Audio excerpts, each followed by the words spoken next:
ce n'è una che prende la luna. Tintarella.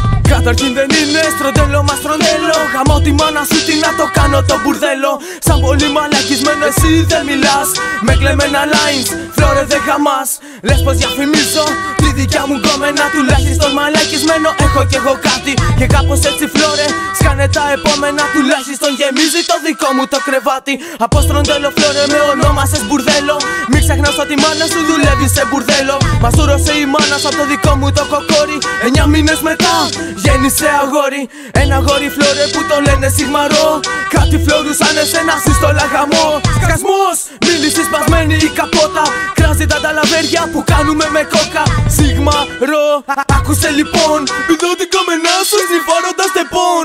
Να σου πω γιατί ο αδελφός μου γέλαγε. Γιατί κρυφά από σένα την αδελφή σου γάμαγε. Πίστευες φλόρε πως το ραπ με κατεβάζεις. Κλεμμένες οι ατάκες σου τα χέρια μου κλάνεις.